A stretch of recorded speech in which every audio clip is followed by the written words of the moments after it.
Saya berada di belakang ini adalah Masjid Bani Ahmad yang sekarang kita kenal dengan Masjid Ba'alawi. Yang mana dikatakan Masjid Ba'alawi adalah masjid yang pertama kali dibangun oleh anak cucunya Rasulullah SAW. Dan juga masjid ini dikatakan memiliki sir-sir keberkahan daripada Masjidil Haram di Mekah dan juga Masjid Nabawi, juga Masjidil Aqsa. Ketiga masjid tersebut keberkahannya ada di dalam Masjid Ba'alawi ini.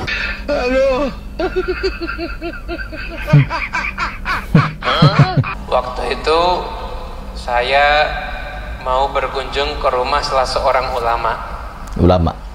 Jadi karena niatnya bagus mau ketemu ulama, nyegat taksi di pinggir jalan. Kemudian setelah itu saya masuk ke dalam taksi itu. Kemudian di tengah jalan supir taksinya ngajak ngobrol saya. Lalu dia bilang, "Anta Yamani?" Saya jawab, "Ana Indonesia." Dijawab lagi sama dia, "La, anta Yamani." Dan saya jawab, "Ya, kakek saya dari Yaman, tapi saya kelahiran Indonesia dan saya orang Indonesia." Kelahiran Yaman, kakeknya di Yaman. Setelah itu dia bilang, "Loh, kalau kamu tuh orang Yaman, kamu harus bangga dengan Yamanmu." Dia bilang begitu. Kenapa? Karena Rasulullah SAW itu adalah orang Yaman. Sama itu adalah orang Yaman. Rasulullah SAW orang Yaman, teman-teman. Iya, lu belajar di kandang kebo.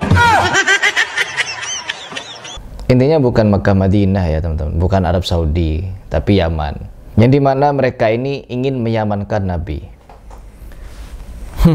Orang-orang semacam ini akan selalu lahir untuk mengaburkan sejarah, untuk menghilangkan kebenaran. Tujuannya apa? Untuk memuliakan golongan mereka. Apa namanya kalau bukan ingin memuliakan golongan mereka? Mereka kan berasal dari Yaman, Tarim. Mereka berasal dari negara yang dimana dulunya dikatakan bahwa keturunan Nabi Muhammad SAW pernah hijrah ke sana. Tapi dilihat dari sejarah, kitab-kitab sejarah, nggak ada. Dan Nabi Muhammad SAW setelah cara-cara seperti itu ditelusuri banyak orang, mereka bikin alibi lagi, bikin sejarah lagi. Jago ngarang-ngarang memang. Kalau ngarang-ngarang khurafat kan gampang, tanpa bukti, tanpa apapun bisa mereka ngarang-ngarang. Tapi kalau ngarang-ngarang sejarah Nabi, ya mereka harus bawakan bukti, teman-teman. Ya berhubung mereka tidak ada bukti, ya mereka terbongkar kedoknya, kebohongan mereka. Apalagi sampai mengatakan Nabi Muhammad SAW orang Yaman.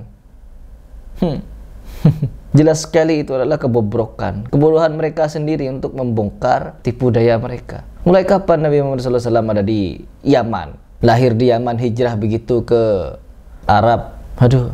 Dan cerita-cerita seperti ini pasti dipercaya, teman-teman. Banyak yang percaya. Siapa yang percaya? Ya mereka yang sudah terdoktrin faham-faham Ba'alawi.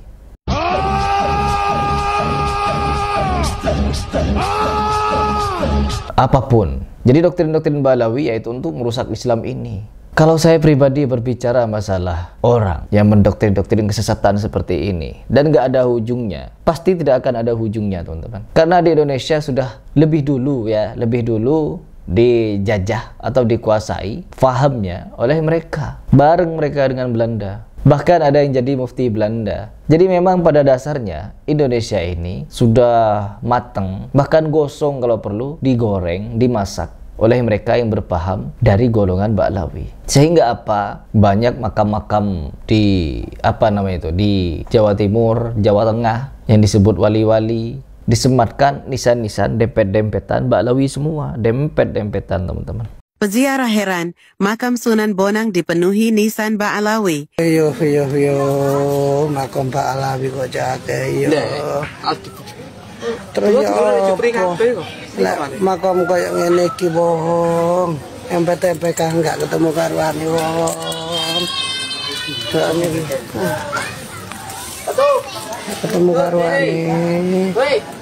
Al-Jubri Al-Abtos Al-Hasani. Iya ono sarip kamar ya opo karepe. Ba'alawi semua. Kenapa bisa seperti itu? Kata Ustadz Abdul Somad, kenapa ada makam-makam palsu? Ya tujuannya satu, UUD, ujung-ujungnya duit. Kenapa bisa muncul makam palsu? Karena ada pemalsunya. Apa motivasi palsu? UUD, ujung-ujungnya duit. Ya, mereka punya buzzer, teman-teman. Mereka punya buzzer. Mereka juga punya budak. Mereka punya pasukan untuk menggembosi suara-suara seperti saya ini. Mereka tidak mau umat cerdas. Mereka maunya umat jadi budaknya para Habib. Kemana-mana Habib dipayungi.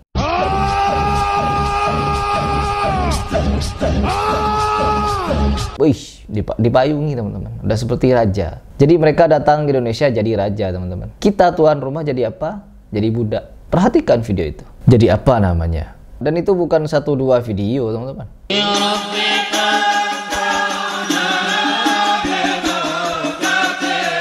Yang tak tervideo juga banyak, apalagi yang di video.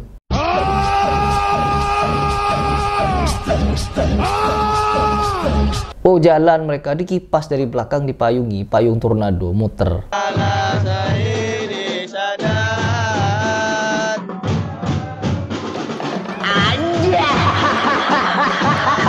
Kalau orang-orang seperti kita berhenti untuk memberikan edukasi mengenai betapa bahayanya ajaran para habaib yang seperti ini, yang ada mereka yang terus-terusan mendoktrin umat. Mereka yang akan terus-terusan mengganyang umat kepada pemahaman-pemahaman yang sedemikian itu.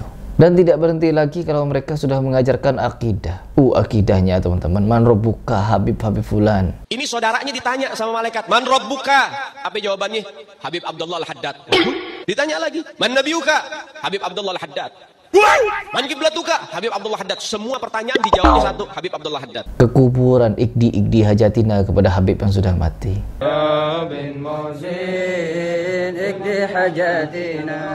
Hal seperti ini kalau tidak diedukasi, mereka akan semakin merajalela, teman-teman. Kerusakan akidah, kerusakan faham. Mereka akan jauh lebih betah di kuburan. Kenapa? Menjadikan kuburan sebagai tempat ngelap-ngelap berkah. Menganggap kuburan sebagai tempat lebih afdal daripada masjid. Baca Quran di kuburan, zikiran di kuburan, nginep sampai nginep di kuburan. Innalillahi wa inna ilaihi raji'un. Apakah ada? Ada, teman-teman. Jadi apa yang dilarang oleh Nabi Muhammad SAW, kebanyakan mereka kerjakan. Dengan alasan apa? Ini kan baik. Pokoknya yang penting niatnya baik, semuanya jadi boleh, teman-teman. Masuk gereja, gotong-gotong patung orang Nasrani. Yang penting niatnya baik, berpahala.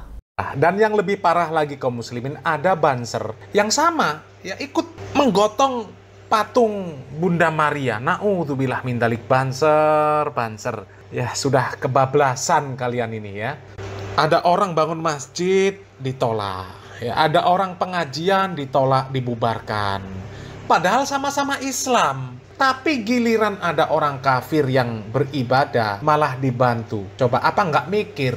Orang kafir itu, ya, ketika mereka beribadah, mereka itu sedang menghina Tuhanmu. Sadar nggak? Berpikir nggak seperti itu?